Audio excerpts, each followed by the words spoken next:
About 30 years ago, an Associated Press journalist broke a shocking story about the CIA. 10 years later, Gary Webb was working at the San Jose Mercury News when he uncovered the story tucked away inside of a Senate subcommittee report. The report showed that the CIA was very closely tied to illegal cocaine smuggling in 1985. Webb started out skeptical, but eventually published a series called Dark Alliance. Then Webb's life fell apart. One by one, news agencies started to pick him apart, trying their best to discredit his story. Eventually, his own employer piled on and pushed him out. Webb went on to kill himself in 2004. In West Virginia, authorities are investigating the mysterious death of a journalist and possible connections to the BCCI bank scandal and the weapons for Iran case. Wyatt Andrews tells us that puzzling tale. Freelance journalist Danny Casolaro told friends he was on to the political conspiracy of the century. He was meeting a source in West Virginia. He was about to discover all. Instead, his body was discovered in a hotel room with 12 slashes in his wrist. But when the local authorities ruled it suicide, the family said, no way. You know, there actually used to be a website called the Clinton Body Count, which ran a tally of the people that Hillary and Bill had secretly killed. It was over 90 people. She should demand it be brought back and say, stop lying about my record. I've killed way more than that. The background is that for decades there have been conspiracy theories about Vince Foster's death, theories that perhaps the Clintons had something to do with it. Nothing along those lines was ever proven. There was never any evidence of that, but it does still lurk in the dark recesses of the web. How did you kill Jeffrey Epstein? Because you're not in power, but you have all the power. WikiLeaks founder Julian Assange is raising questions about the killing, offering a big reward for information, and that is fueling political conspiracy theories. There's a 27-year-old who works for the DNC who was shot in the back, murdered just 2 weeks ago for unknown reasons as he was walking down the street in Washington. So that was just a robbery, I believe, wasn't it? No, there's no finding. So what are you suggesting? What are you suggesting? Another man connected to the DNC is found dead less than a month after the murder of DNC staffer Seth Conrad Rich. One America's very own Rachel Roboto tells us more about the mysterious death of Sean Lucas and his involvement with the party's email scandal. And it's unconfirmed. Yes, we came, we saw, he died. Did it have anything to do with your visit? No, I'm sure it did. We question how it's possible that someone, anyone, could be capable of killing again and again, seemingly without remorse. Because she is being so protected. She could walk into this arena right now and shoot somebody with 20,000 people watching right smack in the middle of the heart, and she wouldn't be prosecuted. In reality, we know that there's some common denominators that most of them have. There are hundreds of recorded cases of serial murders dating back centuries, but the term serial killer is actually pretty new. The first known published reference found in a New York Times article from 1981 that described a serial or pattern murderer. That was referring to Wayne Williams, suspected in the deaths of more than 30 children. The FBI defines serial killers as anyone who murders 2 or more people in separate incidents. When most of the public thinks about serial killers, they think of what's been depicted in the media, which is the lone serial killer or the serial killer such as Charles Manson. They're not thinking of political elites. Yet, just like Charles Manson, some of these political elites have used the cult members or people brainwashed in order to do their bidding to go out and kill people on their behalf, or an organization that is behind the political elite that goes out and kills people on their behalf. Yet in this documentary, I'm going to show you how the serial killer behind all of this carnage, just like the Manson family, is still to blame for the carnage. And that would be, in this case, the Clinton crime family. The Clinton body count has become the butt of many jokes online because of how massive and extensive this list has become over the years. It is an ever-growing list that even includes people such as Victor Thorne, which will be the first guy we will discuss, that have documented the Clinton body count as a phenomenon. And it is a phenomenon of people that have died in mysterious circumstances surrounding the Clintons, and we will go ahead and document as many of them as we can and as many of them as exist now, as this list is ever growing. The first suspicious death on the Clinton body count list is Victor Thorne, who is on there as number 1 because he is the author who wrote Hillary and Bill, the Murder Volume, and is the guy who documented in books their crimes in Mena, Arkansas, and other places as well. As you can see here, prominent Clinton researcher found dead, Victor Thorne, 1962 to 2016. The police stated on record there was something that occurred on Monday morning, but I don't know if we've released any identities or any details about it at this time. AFP investigative reporter, prominent Clinton researcher, and prolific author Victor Thorne was found dead, the apparent victim of a self-inflicted gunshot.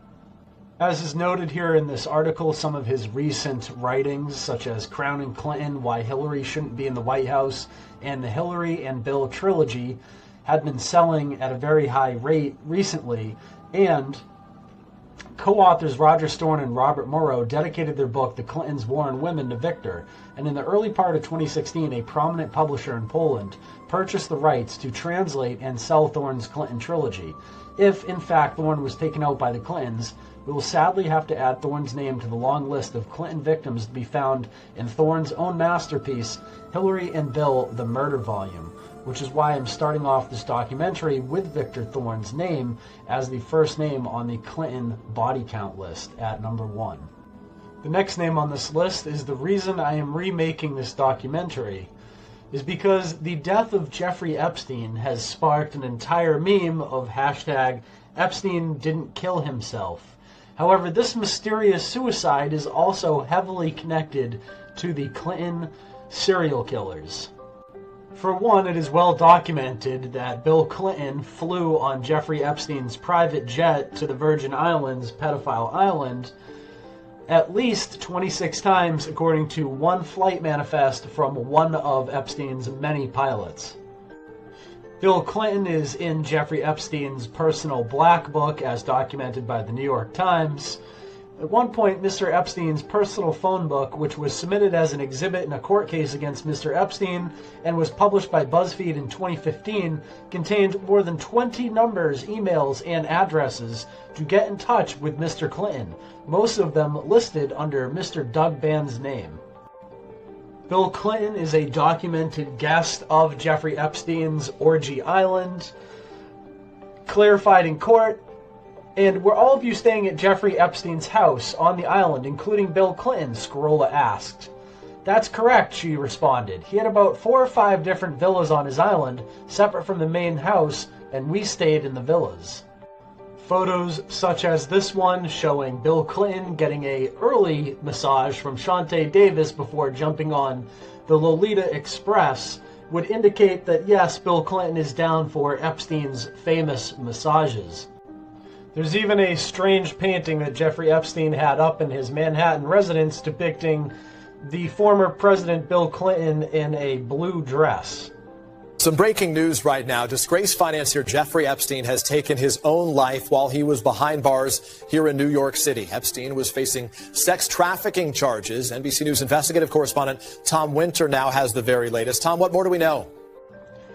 Epstein didn't kill himself. Hashtag Epstein didn't kill himself meme became the most viral meme of the year 2019, and people often associated his murder with the Clinton serial killing family.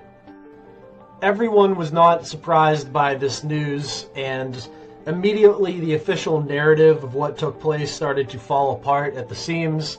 They stated that 2 different cameras broke, for instance, which then, with the official narrative falling apart and everyone already expecting this to happen beforehand, led to the meme of, and the meme took off, became the meme of the year for 2019, as I said, and it became a game to try to hide Epstein did not kill himself into ways to wake up the mainstream sheeple public. Absolutely. If I could I throw a PSA out real quick? Real quick. Just the remarkable nature of these dogs and them being highlighted in the news creates a huge demand by people that frankly shouldn't have them. If you see the coverage and you decide I want one of these dogs, either buy a finished trained, fully trained and finished dog from a professional, or just don't get one at all. And Epstein didn't kill himself. And the reason memes work is because memes, much like comedy, rely on truth. Hey, my name is Tommy Del Vecchio de Benedetto, and I was Jerry Epstein's security guard at the Metropolitan Detention Center. A lot of people online are trying to pin this on the fucking Clintons. Let me tell you, man, they're good fucking people. They love this guy. They visited him 3 times this week in the middle of the fucking night because they didn't want to make a big deal out of it. Because they're fucking humble. You should have seen Hillary Clinton when she saw him. It was like a fucking dog that had just, when they were owners in Iraq and he comes back, she just fucking lunged at him. She went right for him. I had to fucking pull her off him. She was so fucking excited. They fucking loved each other. And the memes would not work if there was not truth behind them. As Dr. Michael Baden would come out and explain, it does seem that Jeffrey Epstein was murdered. During an interview on Fox and Friends Wednesday morning, Dr. Michael Baden said the evidence uncovered during Epstein's autopsy deserves more investigation. Baden is a well-respected forensic pathologist who was hired by Epstein's brother. But the key reason Dr. Baden thinks Jeffrey Epstein's death might be a homicide is because of the unusual fractures he saw in Epstein's neck. There were fractures of the left, the right thyroid cartilage, and the left hyoid bone. This is an autopsy photo of Epstein's broken hyoid bone, a U-shaped bone that sits under the jaw that part of the tongue attaches to. The thyroid cartilage sits at the front of the neck. I have never seen 3 fractures like this in a suicidal hanging. And Dr. Michael Baden joins us. Good morning, Dr. Baden. Thanks for being here. Good morning. You observed the entire 4-hour autopsy of Jeffrey Epstein. I did. What stood out to you the most in that? What stood out to me the most was that the ligature mark was made after a few hours. He'd been dead for a few hours at the time he was discovered. And that there were multiple fractures of the Adam's apple, the thyroid cartilage, and the thyroid and the hyoid bone that are more indicative of a homicidal strangulation than a suicidal strangulation. The next 4 names on the list are from the Benghazi incident, which many people blame Hillary Clinton for. Chris Stevens, Tyrone Woods, Sean Smith, Glenn Doherty. And without getting into the aftermath of what took place in Libya in the open-air sex trafficking market and human trafficking market and organ trafficking market that took place, these 4 Americans were also killed, bringing the Hillary Clinton body count up to 6, as explained by this Navy SEAL. So joining us now is former Navy SEAL Tage Gill, who called Ty Woods his mentor and was roommates with Glenn Doherty in Afghanistan. His organization, Project Warpath, created the shirts. Good morning, Tage. The reason I blame Hillary Clinton is because she was in charge of the State Department. She was the Secretary of State. The consulate ultimately was her responsibility. The security at the consulate was poor at best. The terrorists literally pushed the gate open and walked in. The security that was there was local security. They weren't trained. They weren't vetted. They didn't have American supervisors. They just threw down their guns and walked away when the attack started. So my friends down the street at the CIA annex, they had to rescue the State Department folks, and they lost their lives that night when they were in the fight of their life. Okay, so last question. Are the SEALs that you're still in contact with comfortable serving under a potential Commander-in-Chief, Clinton? Well, I don't think they have a choice if she gets elected, but they don't want to do it. And then shortly after the incident took place, when questioned about this entire incident, Hillary Clinton came out and stated the following on record about Benghazi. Doing what they were doing. No. Again, we were misled that there were supposedly protests and then something sprang out of that, an assault sprang out of that. And that was easily ascertained that was not the fact. And the American people could have known that within days, and they didn't know that. With all due respect, the fact is we had 4 dead Americans. Was it because of a protest, or was it because of guys out for a walk one night who decided they'd go kill some Americans? What difference at this point does it make? What difference at this point does it make? Well, it still makes a large difference to many Americans at this point, despite the infamous words of Hillary Clinton. So rest in peace to these four as we move on to the rest of the people that she also had murdered or killed on her behalf. Muammar Gaddafi could be counted as one, or he could be counted as thousands of deaths that occurred after due to his death.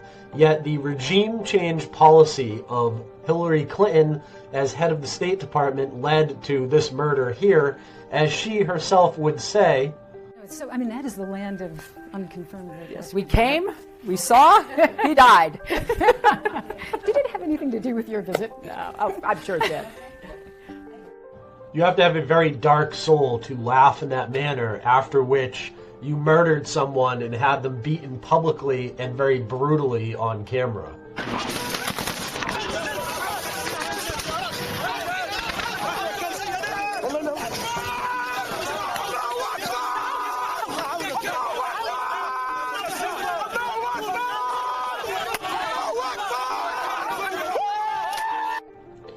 This video surfaced shortly after Hillary Clinton showed up on a tarmac on an airport in Tripoli, Libya. The surprise visit by then U.S. Secretary of State was more than a morale boost to the rebels fighting in the government forces.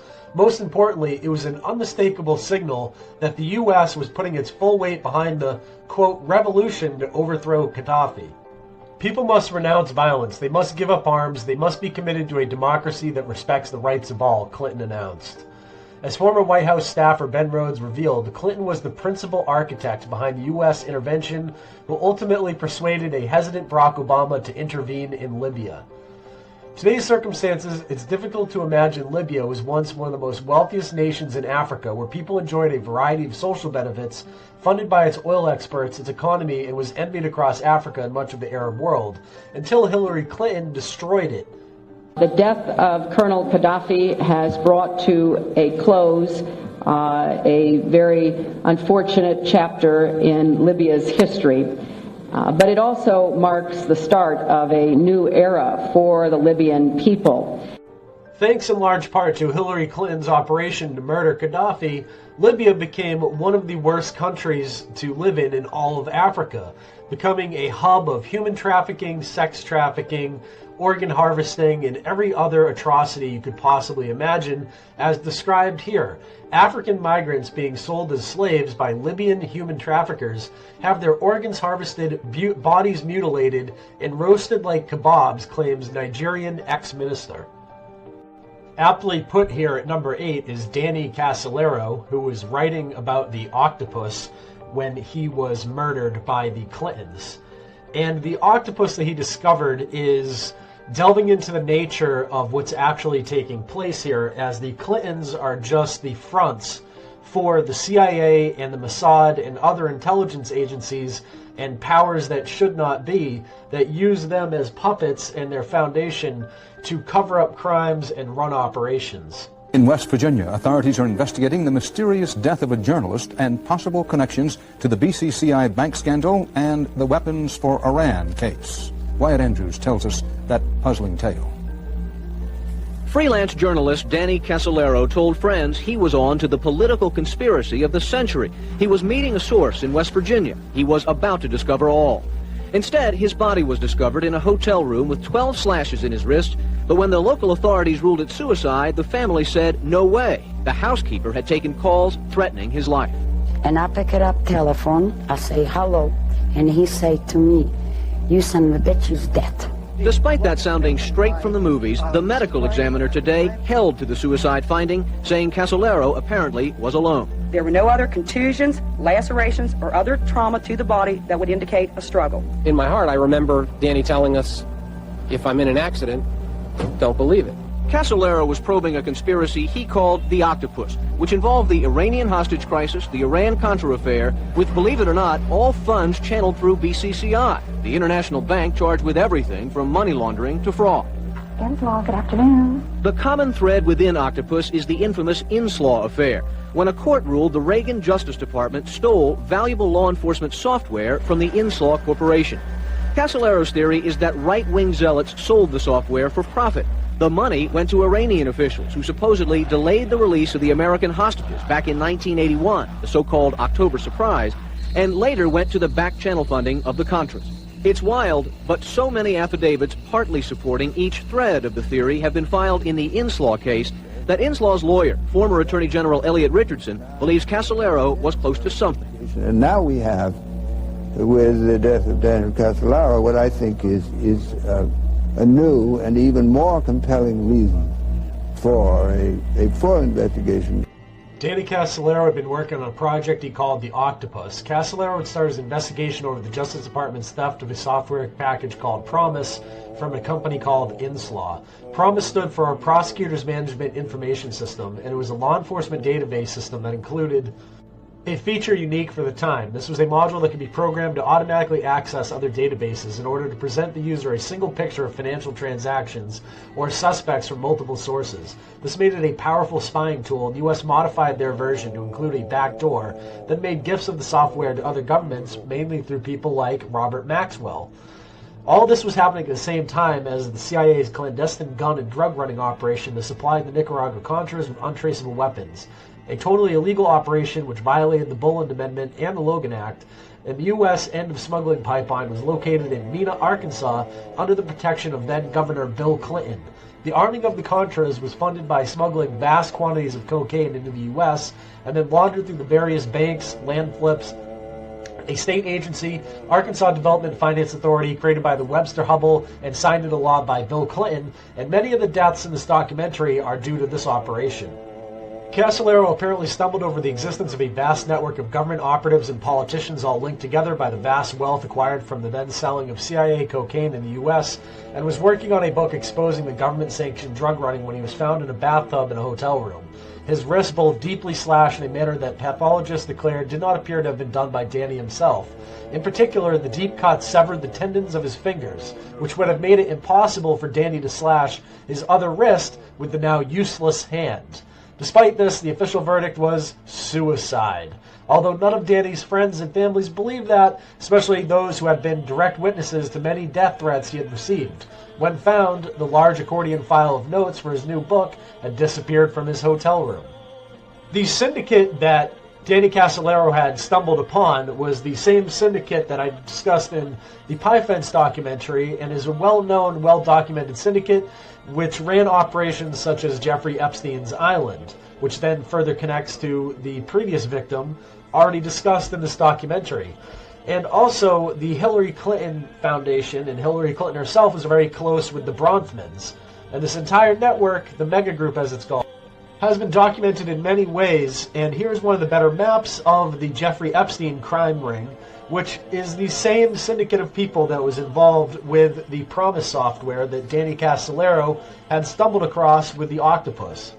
Investigative reporting is being sort of squeezed out of the picture, and I think intentionally, because it tends to ruffle feathers. I mean, good investigative reporting does ruffle feathers, and it draws lawsuits, and it gets newspapers in trouble.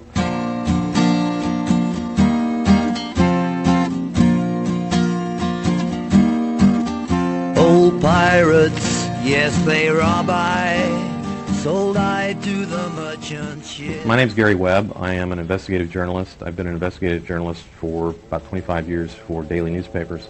And in 1996, I wrote a series of stories entitled Dark Alliance, which was about CIA involvement in drug trafficking. What my story showed was that the cocaine that was being sold in those neighborhoods was coming from mainly one source, and this one source was being used to finance a guerrilla war in Central America. We had gotten a story out around them, and we had gotten it out in a big way that they couldn't control, and that was through the internet.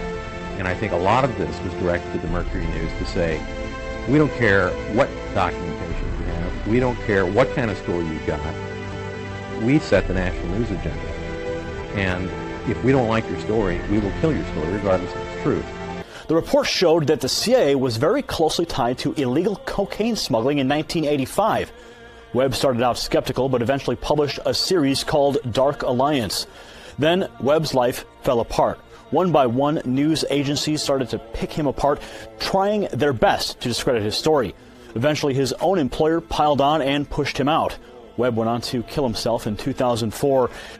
So in the midst of breaking all this information about extremely high-profile people, the Clintons, who have a tendency to murder anyone that is about to speak out about them, Gary Webb committed suicide by shooting himself in the head not once, but twice. That's right. He committed suicide by shooting himself in the head twice. Archived from a mainstream article from the time it happened. When he pulled the trigger, the bullet sliced down through his face, exiting his left cheek, a non-fatal wound. He pulled the trigger again. The second shot, the coroner's investigators believe, nicked an artery. His body was found the following day. So according to them, according to the same types of coroners that declared Jeffrey Epstein was a suicide, Gary Webb shot himself in the head twice. Yeah, right. Vince Foster bringing us into the double digits. Deputy White House counsel died July 20th, 1993, found dead in Fort Marcy Park in Washington, D.C. They supposed suicide by gunshot. A suicide note was supposedly found a few days later, torn into several pieces, in his briefcase, after his office had been entered by White House staff and materials removed. The, quote, suicide note, unquote, leaked despite official efforts to keep it from view, has been revealed to be a forgery. The gun, which he supposedly used to kill himself, was reported to still be in his hand, but the person who first found the body reports that there was no gun at the time. Many irregularities surround the death and the investigation of it. For one thing, neither Foster's fingerprints or blood were on the gun he supposedly inserted into his mouth and fired. There was no blood on Foster's hands. Foster was also from Hope, Arkansas. Like Clinton, he also worked for Rose Law Firm. Foster had intimate knowledge of Clinton's personal finances. Foster was involved in an investigation of their finances and reportedly made a phone call to Hillary Clinton in Los Angeles just hours before his death. Foster had been called to testify to Congress about the records Hillary refused to turn over. Another possible motive for the murder relates to the Clinton Presidential Blind Trust, being prepared by Foster but 6 months late.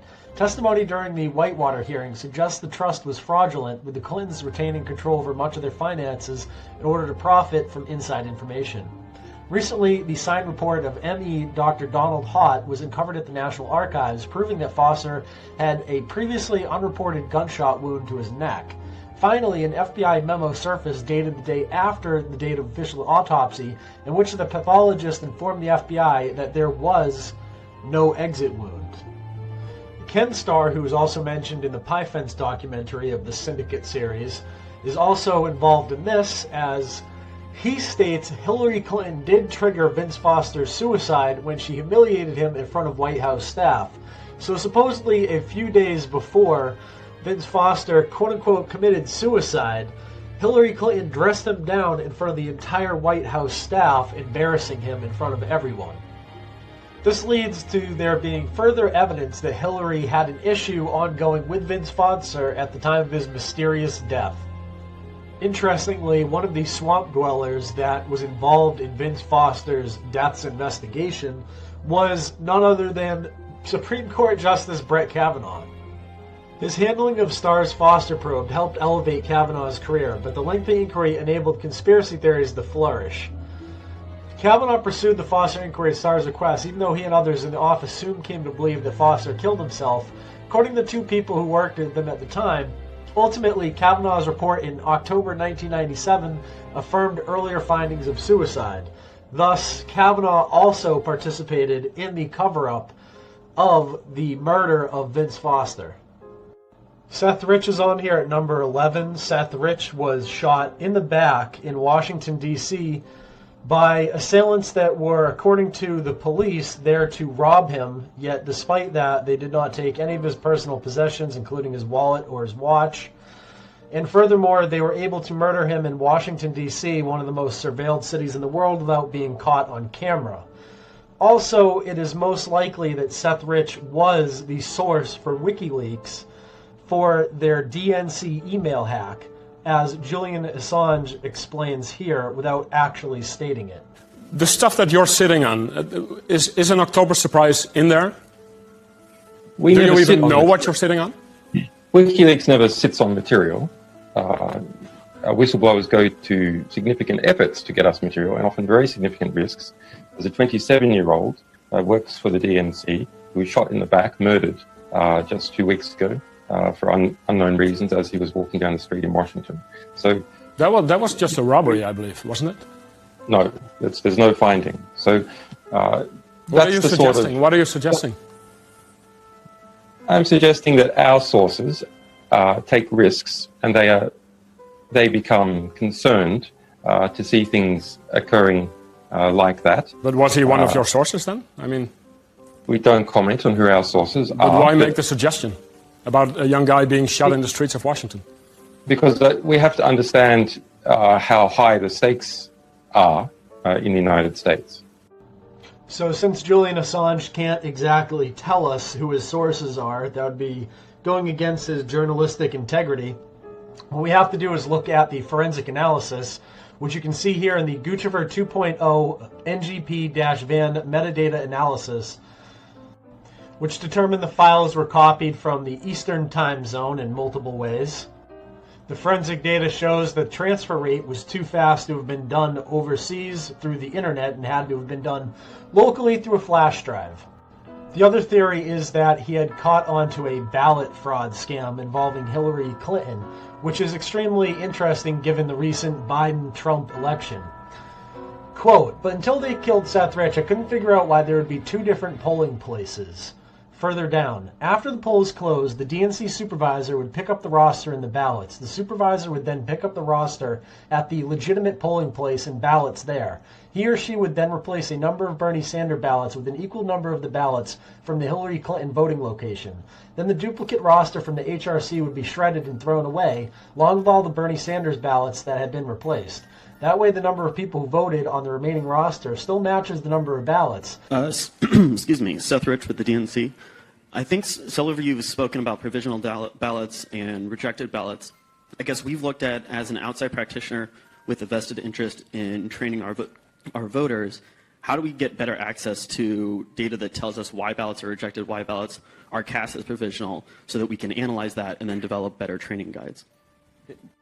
Seth Rich's murder has still yet to be solved, and the DNC email scandal would rock the Democrat Party, launching Donald Trump to presidency, and people like Debbie Wasserman Schultz, good friends of the Clintons, would be forced to resign.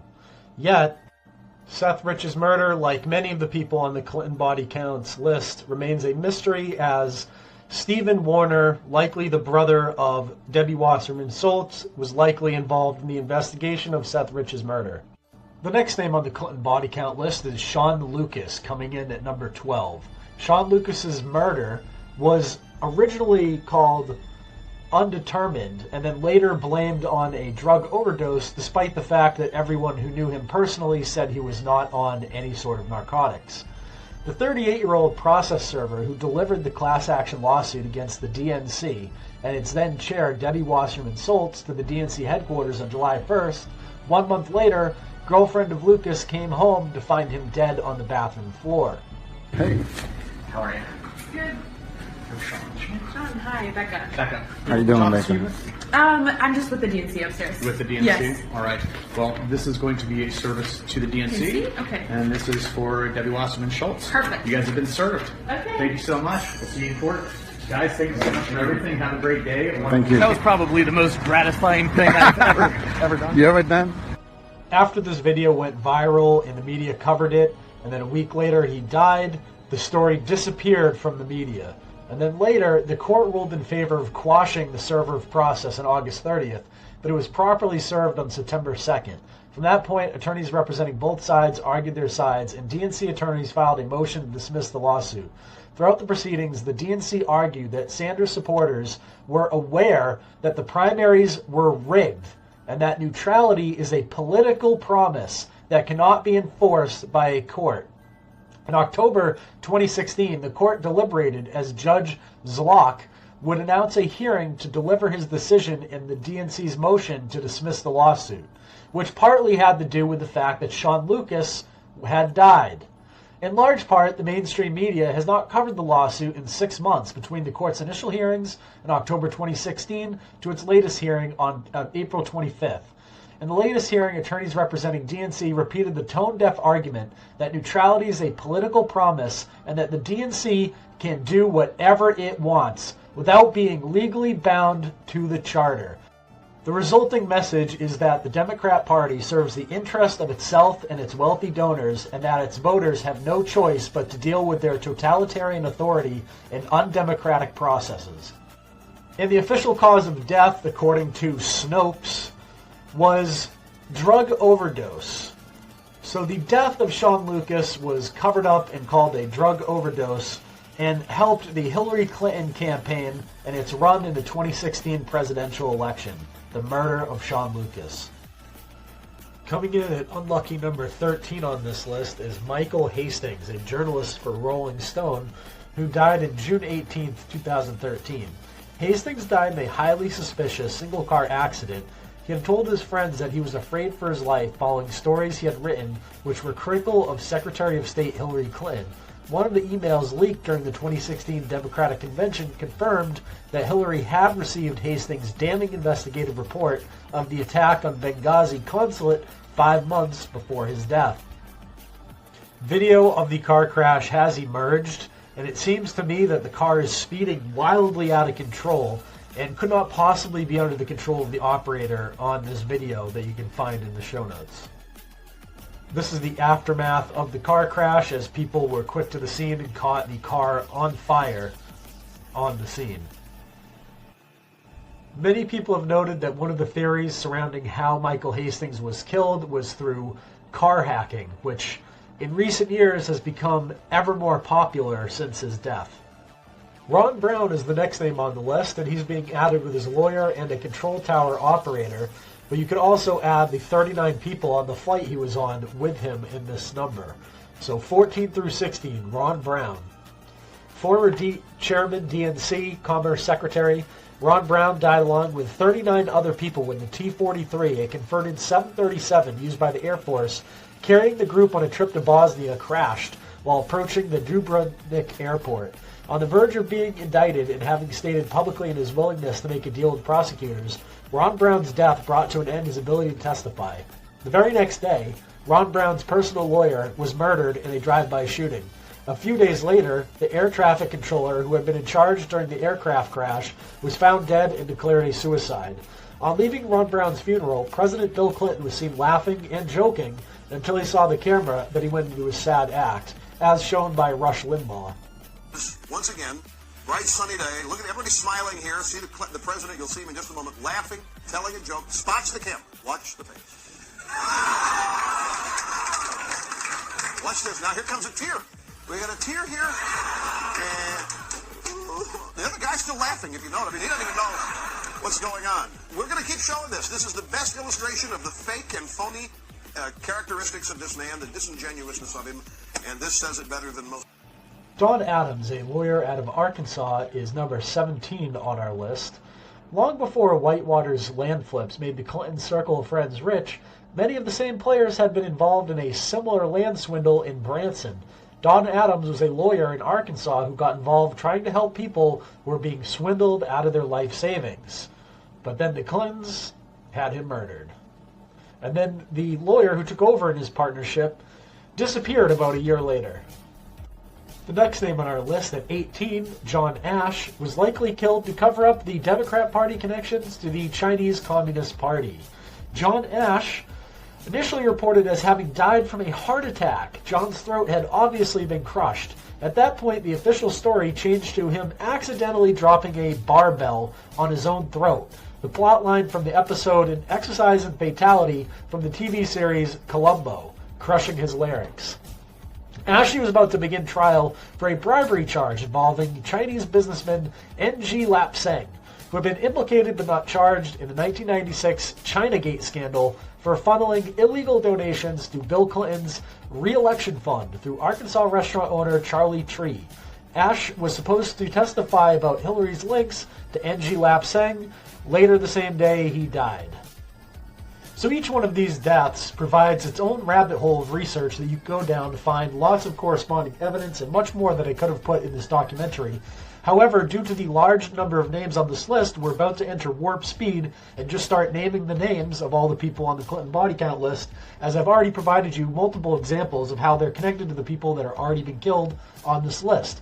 Please feel free to go to any one of these names and do your own rabbit hole digging and you will find many truths at the bottom. Chewie, hit left.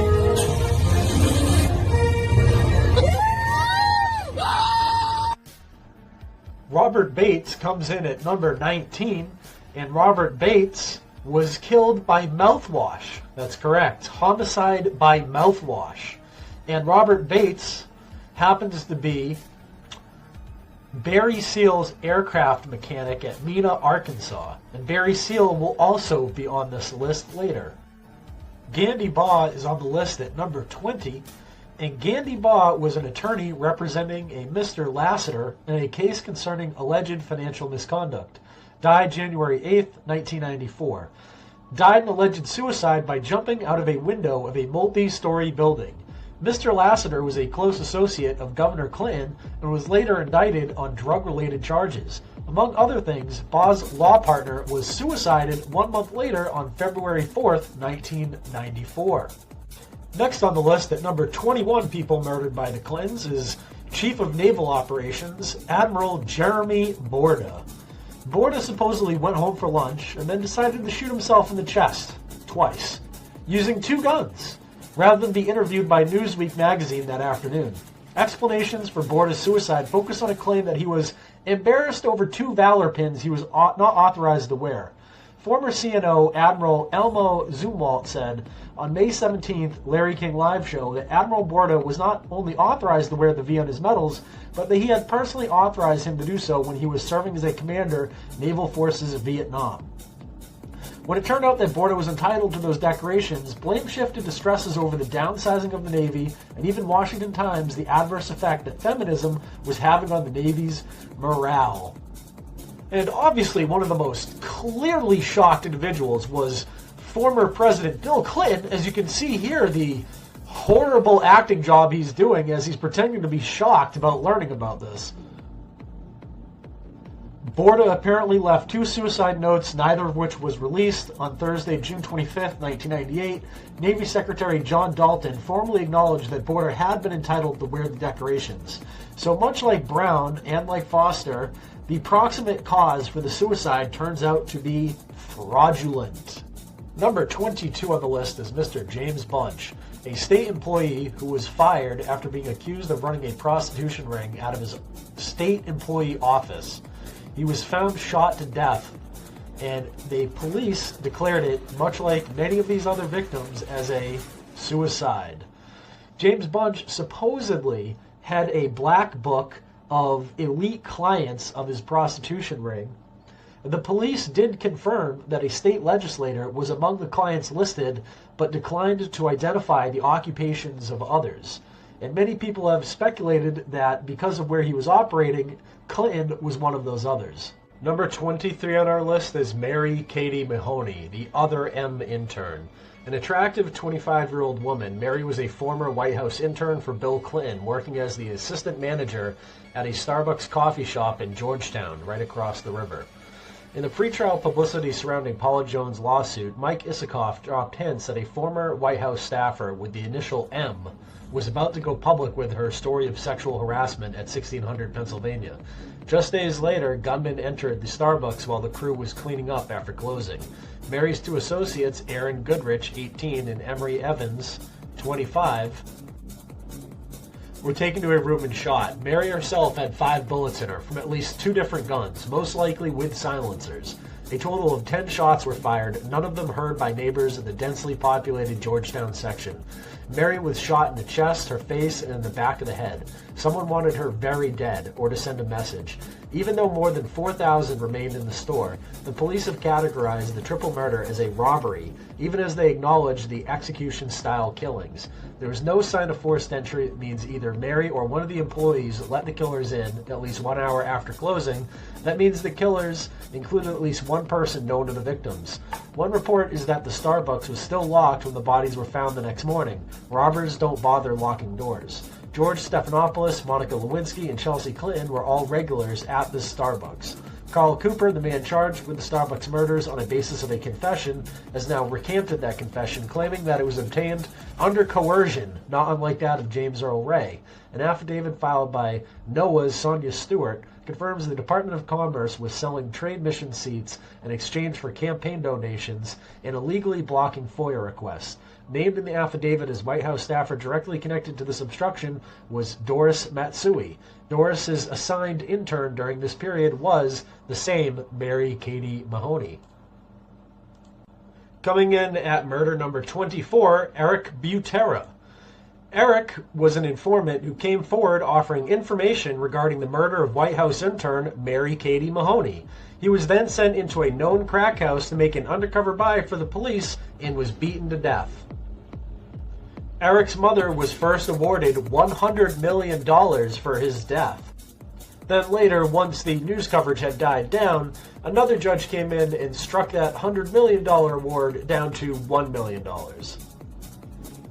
Caetano Carani died November 11th, 1994. He was a witness to a shooting that took place near the White House. He suffered an unknown infection just before he was due to testify. His death was attributed to an apparent, quote-unquote, food poisoning. Berta Cáceres was a human rights activist, died March 3rd, 2016. Killed while sleeping in her home in La Esperanza, Honduras, Berta Cáceres had named Hillary Clinton as responsible for the Honduran coup, which toppled democratically elected President Manuel Zelaya. Since the coup, Honduras has become one of the most violent places in the entire world. Growing awareness of Hillary's role in Honduras became a serious liability during Hillary's 2016 campaign and likely led to the end of Berta Cáceres' life. Coming in at number 27 is William Colby, director of the Central Intelligence Agency, and he could be on a number of people's body count lists, including the Clintons. According to the original CNN report, Colby was reported missing by neighbors who recovered his canoe by one story from under the dock at Colby's house, by another report a quarter of a mile downstream from Colby's home. Colby was by all report a methodical, tidy man, yet police found his home unlocked, his computer on, and partly eaten dinner on the table. The official story is that Colby just put down his fork and decided to drop everything and go canoeing. At age 76, Colby had found a new career and just started writing for a strategic investment at the time of his death. This had worried many insiders in the intelligence community who felt Colby had already divulged too many of the CIA's secrets in the preceding years. Indeed, his dismissal by Ford because of his over-cooperation with congressional investigators into CIA wrongdoing, it was Colby who had revealed to Congress the plans to kill Fidel Castro, the spying on American citizens in direct violation of the CIA charter, and the conducting of biological tests by the CIA on unsuspecting citizens. George Bush replaced him. While at Strategic Investment, one of the stories he covered was Vince Foster's suicide in detail. Its editors hired 3 renowned handwriting experts to investigate Foster's suicide note, which hadn't been found when his briefcase was first searched, but later materialized, torn into pieces with no fingerprints on any of the pieces. Upon comparing this document with others of Foster's writings, these experts declared it was a forgery, and not a very good one at that. Colby had old enemies as well as new, with plenty of motives for his extermination. He was in charge of the infamous Operation Phoenix during the Vietnam War, which led to a lot of serial killers in the U.S. see the Programmed to Kill series, in which more than 20,000 South Vietnamese citizens, supposedly Viet Cong sympathizers, were rounded up, tortured, and executed. In the 1970s, he opened some of the secrets of the CIA to Congress. Colby insisted on going public about the agency's role in tapping the telephones and opening the mail of Americans, plotting the assassination of Fidel Castro, and using human guinea pigs for mind control experiments involving LSD, the Times reports. On Monday, May 6, Colby's body was found just 20 yards from where his canoe has been recovered, in an area that had been thoroughly searched several times by helicopters and search teams. Most notable about the body was the absence of a life jacket, which, according to his wife, Colby always wore on the water. False stories were being deliberately planted in the media, including one statement by Mrs. Colby herself as having been told by William Colby by phone that he was going canoeing. Miss Colby denied any such story. The week that he died, Colby was scheduled to meet with the Disclosure Project. Suzanne Coleman is number 28 on the Clinton body count list. She had an affair with Bill Clinton when he was Attorney General of Arkansas. She died February 15th, 1977. Died of suicide with gunshot wound to the back of her head. No autopsy allowed. Was 7 months pregnant at the time of her death. She had told friends it was Bill Clinton's child. See Danny Williams. She was 26 at the time of her death.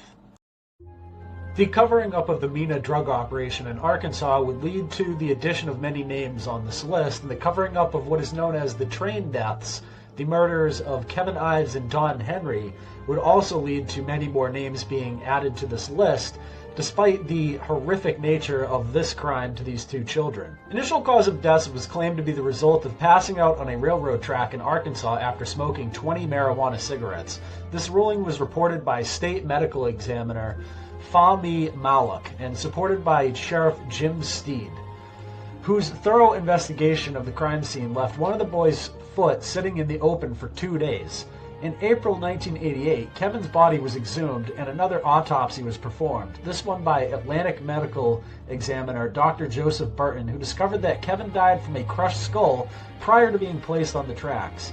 Don Henry's body was exhumed and discovered to have been stabbed in the back prior to being placed on the tracks.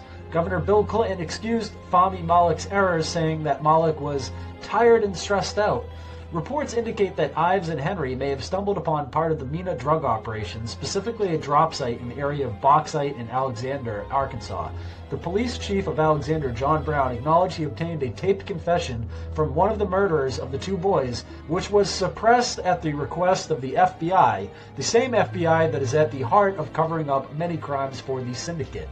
Jean Duffy headed up the Arkansas 7th District Drug Task Force in 1990. She was never allowed to conduct a thorough investigation of drug running in MENA or any possible connection to the train deaths. Her task force and a federal grand jury were shut down after they started examining corruption involving public officials.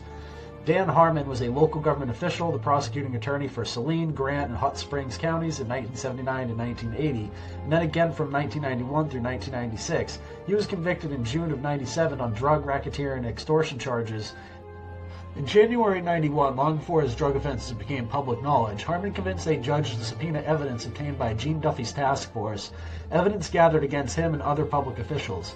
Miss Duffy refused to honor the subpoena, fearing for the lives of the witnesses, many of whom did turn up dead, and fled the state when a warrant was issued for her arrest.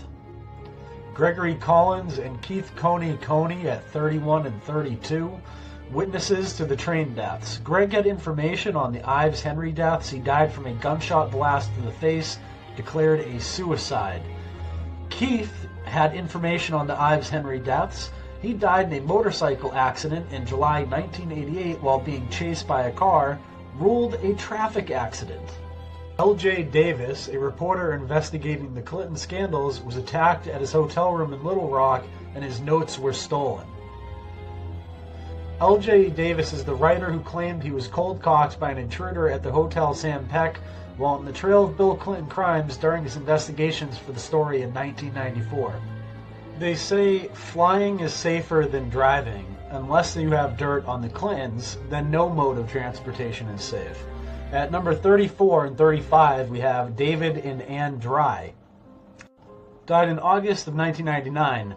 Pat Mistriana, owner of Jeremiah Films, which produces such videos as The Clinton Chronicles and David Dry, planned a trip to Washington, D.C. by private plane. At the last second, Pat had to cancel and David left without him, dying with his wife when the plane crashed. If you help the Clintons in the crime syndicate, you're more likely to be murdered by them than be propped up by them for all time. In the case of Daniel A. Dutko, he was C. Chairman of Leadership 2000, the Democrat National Committee's main fundraising effort. He held many other high-level political positions, including Vice Chairman of Finance for Clinton Gore in 1995, Finance Chairman of the 53rd Inaugural Ball, and Vice Chairman of Finance for the DNC in 1996, when the Chinese money poured in, attributed to a bicycle accident in which it's claimed he struck his head on the concrete twice. Thus, this man knew where the Chinese money came from originally that has led to the corruption of our system to the point where it is today. Klaus Eberwein, coming in at number 37 on the Clinton body count, is a Haitian government official. just days before Eberwein was due to appear before the Haitian Senate Ethics and Anti-Corruption Commission, where he was widely expected to testify that the Clinton Foundation misappropriated Haiti earthquake donations from international donors, he was found dead in Miami in a hotel of a gunshot to the head. Ruled a suicide. Eberwein, who had acknowledged his life was in danger, was a fierce critic of the Clinton Foundation's activities in the Caribbean island, where he served as a Director General of the government's Economic and Development Agency, Fonds de Assistance, for 3 years. 38 through 42 are 5 naval aviators, names unknown. They were Clinton bodyguard escorts, died on 3/26/1993. They all died in a crash of a E-2C Hawkeye in Italy. The crash occurred shortly after the plane was waved off from a landing attempt on the Kerner Roosevelt due to a foul deck. All 5 men had been Clinton's escorts during Clinton's visit to the Roosevelt 2 weeks prior. 3 other men who had flown Clinton to the Roosevelt for that same visit also died later in a helicopter crash. Herschel Friday is number 43 on the Clinton body count list and died in a plane crash, much like many of the people on this list. He was an attorney and a Clinton fundraiser. He died March 1st, 1994, when his plane exploded, the cause of which remains unknown. The next 9 victims, number 44 through 52, all died in a plane crash of a C-130 on August 18th, 1996.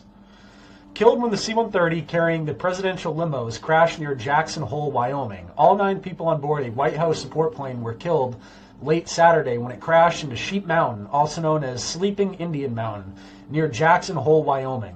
The aircraft was en route from Jackson Hole to JFK International Airport. The Air Force Lockheed Martin C-130 Hercules transport aircraft was carrying a presidential vehicle and many pieces of luggage, all related to the president's vacation, 50th birthday celebration in Grand Tetons. President Clinton said Sunday afternoon that he was told the pilot was attempting to return to Jackson Hole Airport when it crashed, CNN News report. The Air Force reported finding no evidence of an in-flight mechanical emergency after examining the flight data and flight voice recorders, and could not find the pilot radioed mechanical trouble before crashing into the mountainside as reported by the White House. The victims included 8 crew members and 1 Secret Service agent. The aircraft and crew were stationed at Dyess Air Force Base. 53 through 71, the next 19, all died in a single V-22 Osprey crash that took place on April 8th, 2000. Names are not all determined, but there were 17 others along with Major Brooks Goober and Lieutenant Colonel John Brown, who were the 2 pilots. Originally, the crash was blamed on the 2 pilots, but later the Pentagon would come out and reverse that decision in an unusual reversal, clearing the pilots' names and blaming the accident on a series of events that led up to this crash. Number 72 on our list is Kathy Ferguson. Died May 10th, 1994. Kathy Ferguson supposedly committed suicide when she shot herself in her living room. Kathy's ex-husband was Danny Ferguson, who was the Arkansas trooper who said he escorted Paula Jones to Bill Clinton's hotel room. Kathy often told friends and coworkers about how Bill had gotten Danny to bring women to him and stand and watch while they had sex. Danny Ferguson was a co-defendant along with Bill Clinton in Paula Corbin Jones' sexual harassment suit. Kathy Ferguson was a corroborating witness for Miss Jones. Oddly, next to Kathy's body were her packed bags, as if she was expecting to go somewhere. Dwayne Garrett, number 73, died 7/26/95. A lawyer and talk show host for KGO-AM in San Francisco, Dwayne was the campaign finance chairman for Dianne Feinstein's run for the Senate and was a friend and fundraiser for Al Gore. According to Garrett's lawyer, Garrett was under investigation for defrauding investors in Garrett's failed sports memorabilia venture. There was talk of a deal to evade prosecution. On July 26th, Garrett canceled an afternoon meeting with his lawyer because he had to meet some people at the San Francisco airport. 3 hours later, he was found floating in the bay under the Golden Gate Bridge.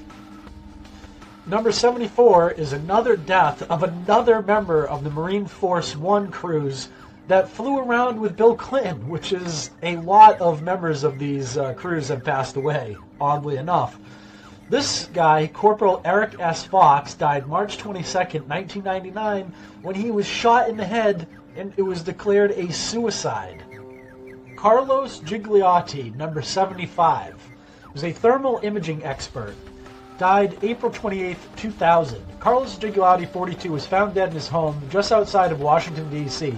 There was no sign of break-in or struggle at the firm of Infrared Technology where the badly decomposed body of Gigliotti was found. When they found his body, Gigliotti had not been seen for several weeks. Gigliotti was a thermal imaging analyst hired by the House Government Reform Committee to review the tape of the siege at Waco, Texas. Said he determined the FBI fired shots on April 19, 1993. The FBI explained the light bursts on infrared footage as reflections of sun rays on shards of glass or other debris that littered the scene. Many people blame the Clintons and the FBI for the deaths of the people at Waco, Texas, and though I won't include the people at Waco, Texas on the Clinton body count, they could easily be included in this list. Judy Gibbs, number 76, a penthouse pet. Judy Gibbs, along with her sister Sharon, appeared in the December 1979 issue of Penthouse and later worked at the Bordello in Fordyce near Mena, Arkansas, which also ran a blackmail operation with photos taken of the customers with their girls. According to the Gibbs family, Bill Clinton was a regular customer of Judy, and there were photos of him having sex with her that threatened his presidential campaign. While cooperating with law enforcement in a drug investigation, Judy died when her house burned down. No cause for the fire was found. Judy had called the fire department to report the fire, but her body was found on the floor in front of a ground floor window, near a door that would have allowed her escape. In a sworn statement, Clinton bodyguard Barry Spivey related how he had been with the governor when the governor's plane had flown over Judy Gibbs' house, and Clinton had shown Judy's penthouse photos on the plane and pointed out the house. At number 77, we have Paula Grover, the White House interpreter for the deaf. Died December 9th, 92. Died in a one-car accident with no known witnesses. Her body was thrown 33 feet from the car, indicating a very high speed and something Masonic. A very attractive woman, Paula traveled extensively with Clinton from 1978 until her death. Clinton, through a spokesman, called Grover's death a great personal loss. He also said, "Hillary and I extend our sincere sympathy to Paula's family. I had the privilege of working with her over many years, and Paula traveled with them very closely and would have been privy to a lot of their dirty secrets." All four men died: Staff Sergeant Brian Haney, Marine Sergeant Tim Sable, Major William Barkley, Captain Scott Reynolds, when their helicopter crashed in the woods near Quantico, Virginia. Reporters were barred from the site, and the head of the fire department, responding to the crash, described it by saying, "Security was tight, with lots of Marines with guns." The Marines seized a videotape made by a firefighter. All four men had escorted Clinton on his flight to the carrier Roosevelt shortly before their deaths. Stanley Hurd, Chairman, National Chiropractic Healthcare Advisory Committee, and Steve Dixon, the counsel to Mr. Head, and two other people, died in a plane crash outside Dulles Airport after their aircraft, rented after Hurd's personal craft, developed troubles, crashed while attempting an emergency landing after reporting a fire on board. So once again, they took off in a plane, it developed problems. They got it back to the airport, they rented a new plane. They took off in a new rented plane, and it developed a problem. On the way back to the airport, it crashed. Hurd, in addition to serving on Clinton's advisory council, also personally treated Clinton's mother, stepfather, and brother. Number 86 is John Hillier, NBC and freelance cameraman, died in 1996. Hillier passed away in a dentist's office from unknown causes, despite being very health conscious and in good physical condition. It was declared a heart attack. He was working on an investigation into Mena and assisted with the Circle of Power in Clinton Chronicles. Sometime after his passing, his widow recalled her husband saying he felt that he could be in danger. Stanley Huggins, number 87, died June 23, 1994. He was a partner in the Memphis law firm. Investigating the Madison Guarantee, reported to have succumbed to viral pneumonia. See attack on Russell Welch. His 300-page report has never been released. Stanley had been at the Cotton Carnival party on a Friday night. He was supposed to escort his wife all week during the 7-day event, but told her he couldn't as something important was going down. He has recently left the law firm in Little Rock where Hillary Clinton worked and set up a small office in Memphis. On that Friday, I saw Stan spoke to him briefly. He seemed extremely nervous and about to jump out of his skin.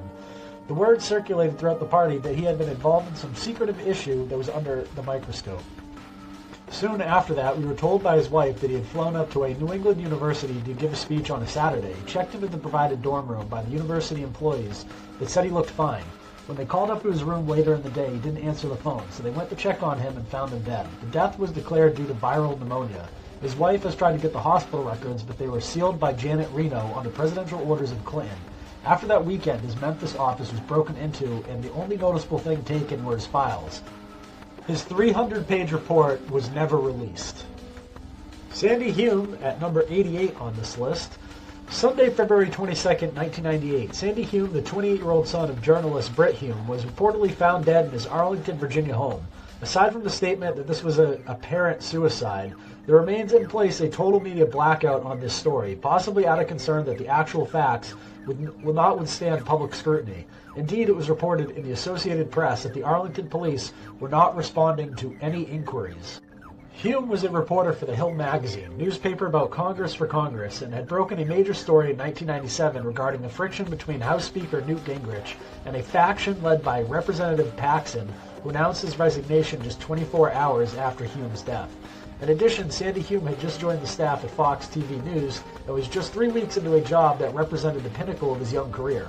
Oddly enough, aside from echoing the one Associated Press story, the Fox News website has ignored the death of its newest commentator. Sandy already had a reputation for getting the story that nobody else wanted to look at.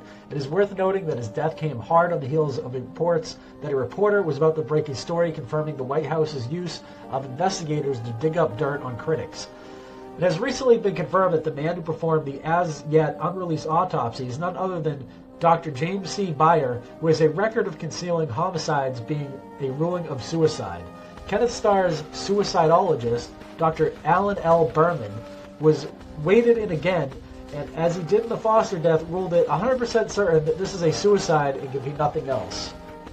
Gary Johnson is a close call by the Clintons, and he is a witness to them actually going after people to cover up their crimes. He was beaten near death and left for dead. Some of the Clinton organization sent 3 goons to beat up and almost murder Gary Johnson, who was Jennifer Flowers' neighbor. Gary Johnson had a security camera installed at his condo, and by chance he had many tapes of Bill entering Jennifer's condominium while the governor was married to Hillary. Gary's tapes were taken and he was left for dead, but survived the serial killers known as Bill and Hillary Clinton. So the count remains at 88.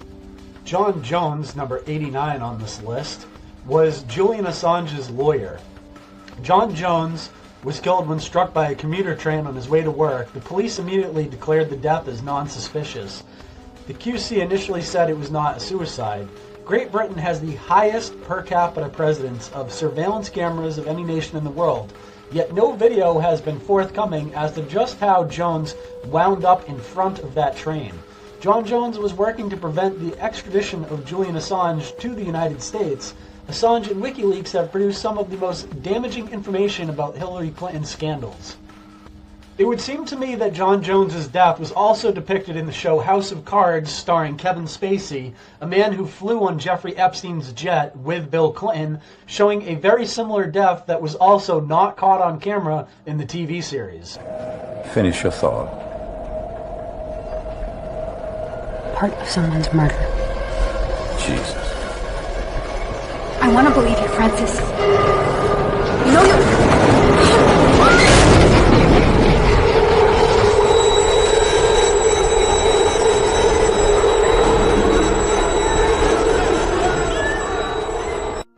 At number 90 through 93, we have John F. Kennedy Jr., wife and sister-in-law, and potentially baby on the way.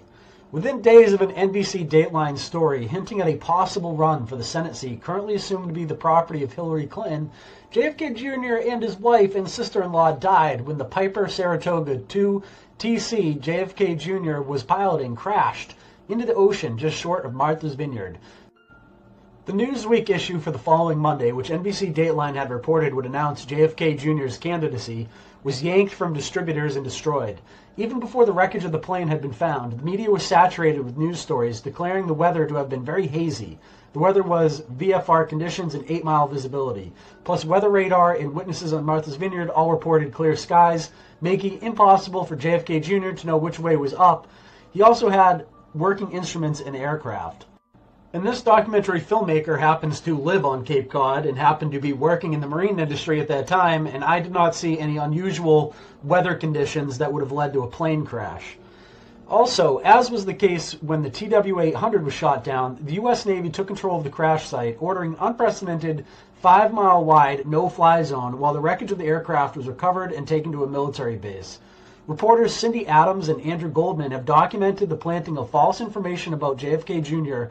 in the media in the days following the crash. The feeding of false information to the press proves there is a cover-up. The existence of a cover-up is why JFK Jr. gets an entry on the dead bodies list. According to some reports, Mrs. Kennedy was pregnant. Jordan Kettleson, number 94, died June 1990.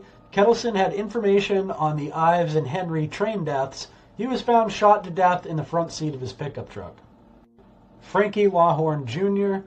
was a witness, died March 29, 1998. In the spring of 97, a tornado ripped through some junk cars at Johnny's Transmission and opened up the trunk of a car that proved to have a box of Whitewater records in it, including a copy of a $27,000 cashier's check drawn on Madison and payable to Bill Clinton.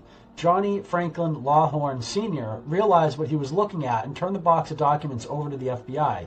According to police, Lawhorn Jr., the son, and a friend hit a telephone pole at a high rate of speed after their car had become airborne and left the road. They had driven less than a quarter of a mile at the time of the accident. This manner of death is similar to the single vehicle accidents that killed Paula Grober and Neil Moody and Michael Hastings.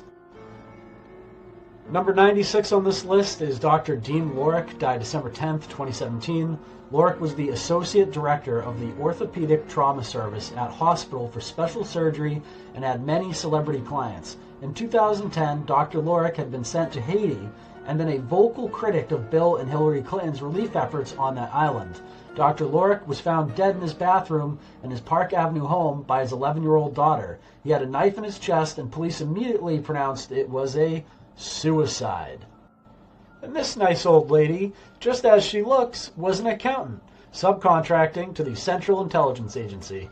Related to the Barry Seal case, dead of 3 gunshot wounds to the head. At the time of her death, she had the account numbers and PIN for a bank account in the Caymans in the name of Barry Seal, which held $1.4 million. Immediately following her death, the money was moved to some place in the Virgin Islands. I wonder what place in the Virgin Islands it was moved to. Lieutenant General David J. McLeod, Commander of Alaskan Command, 11th Air Force, and the Alaskan North American Aerospace Defense Command Region, headquartered at Elmendorf Air Force Base, Alaska, died July 26, 1998.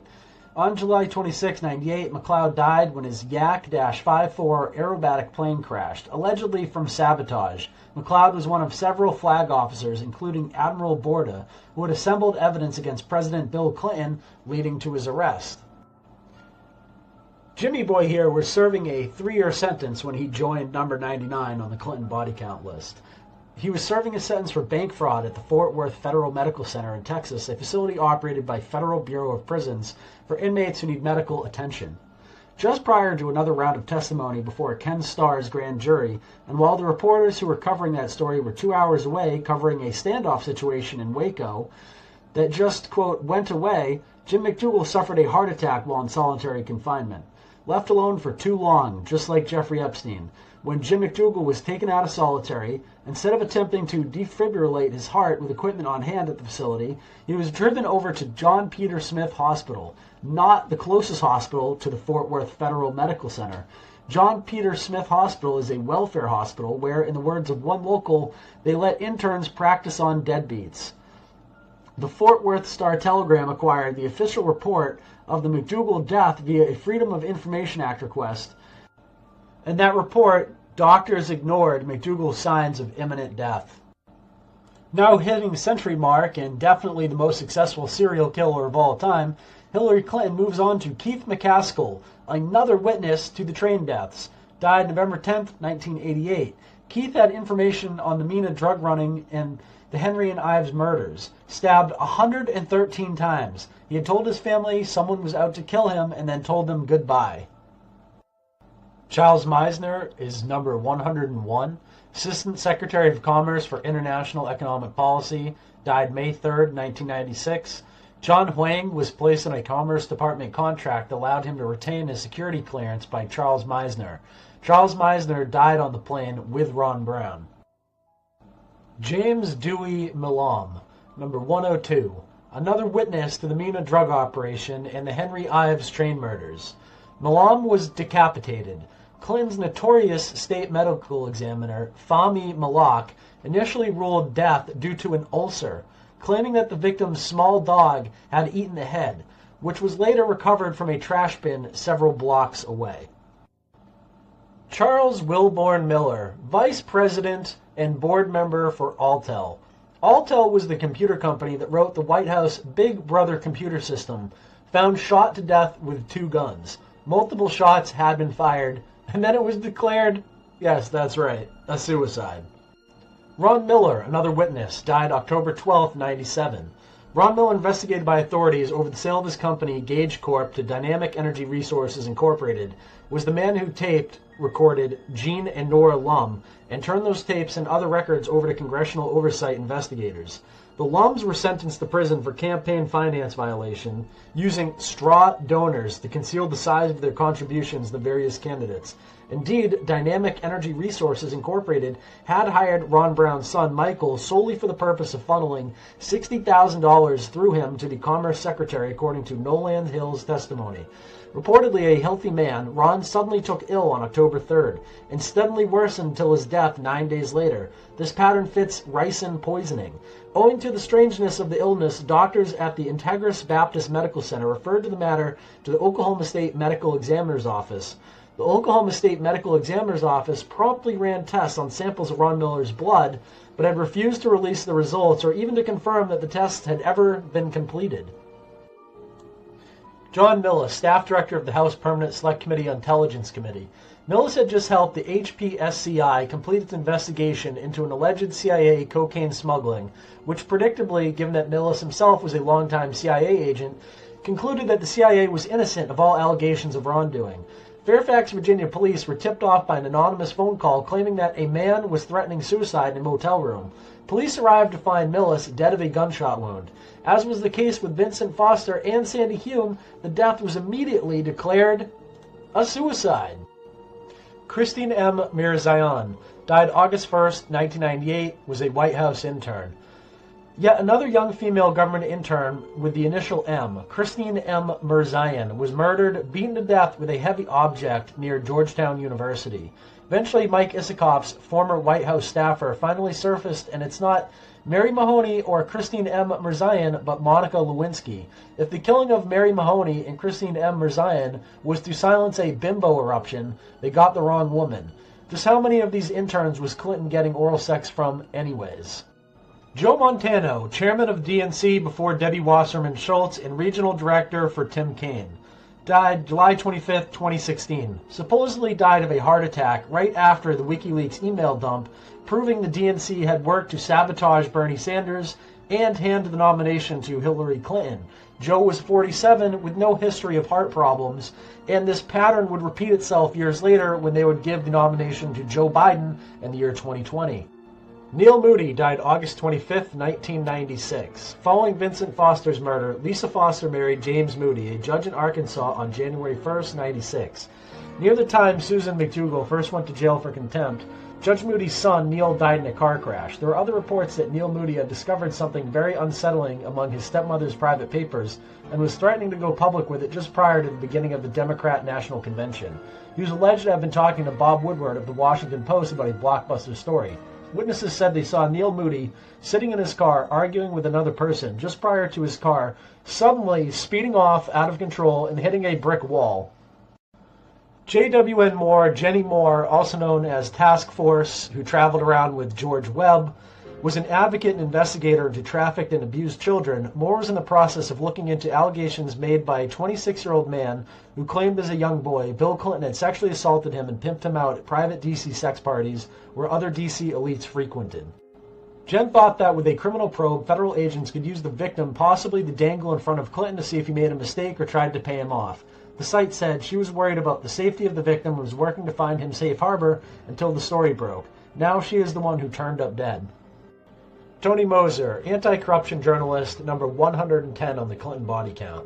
Moser, a critic of the Arkansas Democrat Party political machine, was killed as he crossed a street in Pine Bluff 10 days after being named a columnist for the Democrat Gazette newspaper and 2 days after writing an article which exposed the looting of programs designed to obtain money from deadbeat parents to then give to their children. The police declared that no crime had been committed since the anonymous driver of the 1995 Chevy pickup truck that struck and killed Moser was not intoxicated, nor was he speeding. In Arkansas, that apparently makes it legal to run down a politically unpopular journalist. Steve Moston, number 111, major Democrat donor, died November 15, 2017. Moston became rich suing insurance companies that underpaid claims following the series of hurricanes that hit the U.S. in 2005 and 2008. He donated much of that money to Democrat candidates and was co-founder of the Ready for Hillary PAC. The exact cause of death has not been released, but is claimed he committed suicide following a severe episode of mental illness, although he had no prior history of mental health issues. His death came just as the Foundation for Accountability and Civic Trust, FACT, issued a formal complaint against Hillary Clinton's campaign for coordinating with Moston's Ready for Hillary super PAC. Paul Olson, number 112, federal witness in investigations to drug money corruption in Chicago politics, died September 8, 1994. Paul had just finished 2 days of FBI interviews when his plane ride home crashed, killing Paul and 130 others. So technically this could be, 112 plus 130. The September 15th, 1994 Temp Tribune newspaper reported that the FBI suspected that a bomb had brought down the airplane. Jerry Luther Parks, number 113, head of Clinton's gubernatorial security team in Little Rock, died September 26, 93. Gunned down in his car at an intersection of Chenal Parkway and Cantrell Road near Little Rock. Parks was shot through the rear window of his car. The assailant then pulled around to the driver's side of Parks' car and shot him 3 more times with a 9mm. His family reported that shortly before his death, unknown persons were following them and their home had been broken into, despite a top-quality alarm system. Parks had been compiling a dossier on Clinton's illicit activities. The dossier was stolen. When news of the discovery of Vincent Foster's body came over the news, Parks is reported to have said, "I'm a dead man." He told his wife that Bill Clinton's people were cleaning house and that he was next on the list. Monica Peterson, number 114. The girl who got too close to the Clintons and their operation in Haiti and their human trafficking operations. Monica Peterson was working in Haiti, working for Human Trafficking Center, also previously worked for Colorado Human Trafficking Council's Data and Research Task Force. A good friend of Monica picked up a Reddit thread and posted it on her Facebook. It says quite a lot. It seems that Monica was in Haiti investigating the Clintons' possible ties to a pedophile ring. Monica's family hasn't been able to get any straight answers about her death. It's been ruled a suicide, but this is disputed by Monica's mother. And I've put 2 extremely important documents into the show notes, and I covered Monica Peterson's death in the Pie Fence / Other Word documentary, and I hope you will go over and check that out. It's the first part of the Syndicate series, and these articles are in the show notes. Joseph Rago, number 115, was a Wall Street editorial writer, died July 20th, 2017. Rago was a 34-year-old Pulitzer Prize-winning journalist who had been highly critical of Obamacare and had a general reputation for going against the grain. At the time of his death, he was reportedly working on an article about Hillary Clinton's links to Russia. He was found dead in his apartment just hours before he was supposed to meet with Russian consulate officials to discuss Hillary's role in bypassing Russian sanctions in the 2014 sale of Veropharm, one of Russia's largest medical companies, to the American medical corporation Abbott Laboratories. Handling this takeover transaction was the Russian investment bank Renaissance Capital, who paid former President Bill Clinton $500,000 for a speech he gave before their top executives in Moscow. Police ruled out foul play in Rago's death before an autopsy was even performed. The official autopsy results were sarcoidosis, a disease involving abnormal collections of inflammatory cells, whose cause is unknown. Some believe it may have been due to an immune reaction to triggers such as an infection or chemicals. Diagnosis of sarcoidosis is a matter of exclusion as there is no specific test for the condition. At number 116 and 117, we have C. Victor Razor and his son Montgomery Razor. Both men died in a private plane crash in Alaska one day before a scheduled interview with John Hillier. The crash was blamed on the pilot, who survived. 5 others not connected to Clinton died in the crash. Dee Myers described Razor as a major player in the Clinton organization. Victor Razor was also chairman of Mobile Telecom Technologies Corporate, whose subsidiary, SkyTel Corp., is an international paging company used by federal police agencies such as the FBI. Victor Razor was a Washington lawyer, and he was counsel to the Washington law firm of Jones Day, Revis & Pogue until '91. At his death, he was the national finance co-chairman of the Clinton for President campaign. The campaign's press secretary, Dee Myers, described him as a major player in the Clinton organization. He and his wife had been friends of the Clintons for 10 years. He was the past national finance chairman of the Democrat National Committee. He served on the boards of the Democrat Business Council and the Center for National Policy and the board of advisors of the Democratic Leadership Council. On May 29, 1993, President Clinton announced that he had selected Razor's widow, Molly Razor, 50, former Democrat co-chair of the Women's Campaign Fund, to be his protocol chief, and stated that he planned to nominate her for confirmation as an ambassador. Yet, despite being all of these things for the Clintons, he still died in a quote-unquote accidental plane crash, like so many of the other people on this list. Jeff Rhodes, number 118, was another witness in the train deaths. Jeff had information on the deaths of Ives, Henry, and McCaskill. His body was found in a trash dump. He died of a gunshot wound to the head, and there was some body mutilation, specifically that his hands and feet had been partially sawn off, leading to the speculation that he was tortured prior to being killed. The body was then burned. So, how many people do you know that have died in an aircraft incident? None? That's odd, because the Clintons know a lot of people that have died in these types of incidents. Major General William Robertson, Colonel William Densberger, Colonel Robert Kelly, Specialist Gary Rhodes are the next 4 victims on the Clinton body count list. They died February 23, 1993. All were killed when their Army UH-60 Black Hawk helicopter crashed in Wiesbaden, Germany. No cause was ever determined.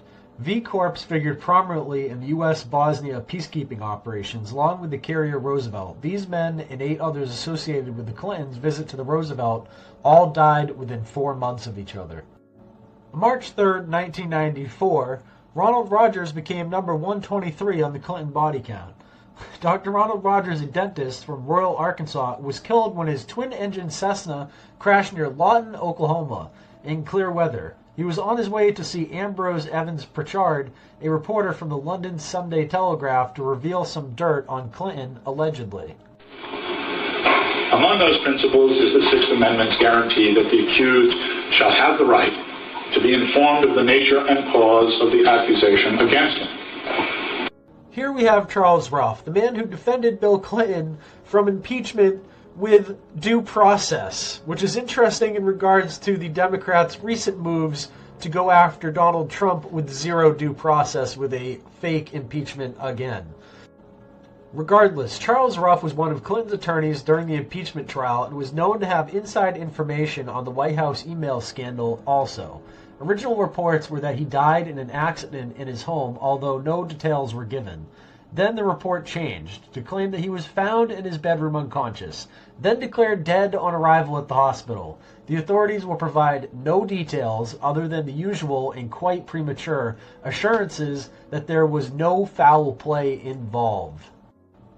Coming in at number 125, Colonel James Sabo.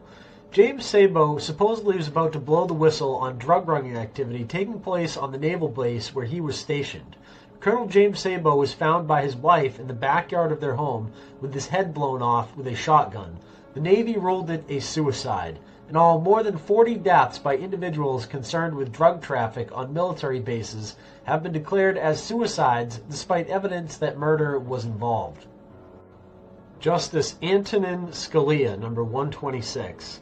Scalia was a major thorn in many sides. He opposed Obamacare, thought global warming was a fraud, supported individual gun rights, and mostly to the point was involved with Senate-level discussions on how to arrest Hillary Clinton for massive corruption and possible espionage at the time of his death. Scalia was set to vote to overturn affirmative action. Scalia died at Chivolo Creek Ranch on February 12th. The ranch was a part of a secret society of hunters. His body was found by a ranch owner lying on the top of undisturbed bed covers with a pillow over his face. Despite the suspicious circumstances surrounding his death, no autopsy was performed and Scalia was immediately embalmed.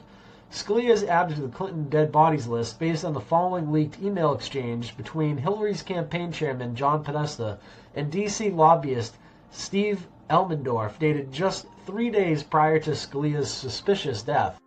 This email is to John Podesta from Elmendorf. I am all in. Sounds like it will be a bad night. We all need to buckle up and double down.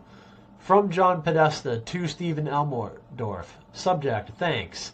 Didn't think wet works meant pool parties at the Vineyard. Wet work, as referenced by John Podesta, is a well-known euphemism for assassination. It's also being reported that during the infamous Tarmac meeting on June 26, 2016, Bill Clinton offered then-Attorney General Loretta Lynch Scalia's seat on the Supreme Court if Lynch would bury the email investigation and help Hillary win the presidency. Walter Skeeb, Distinguished Number 127, died June 13, 2015. Walter Skeeb was hired by the Clinton White House and continued to serve the Bush administration. He was reported missing by his family when he failed to return home from a hike. His body was found more than 1.5 miles off the trail he was supposed to be on at the bottom of a river. No official cause of death has ever been released. Number 128 is Tom Swish, who is a Waco investigator and candidate for governor, died February 26, 2013.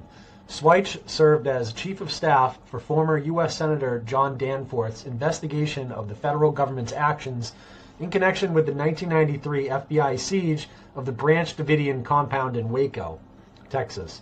He had announced his candidacy for governor just 1 month before his death and was found with a gunshot wound to the left temple. Tom Swish was right-handed.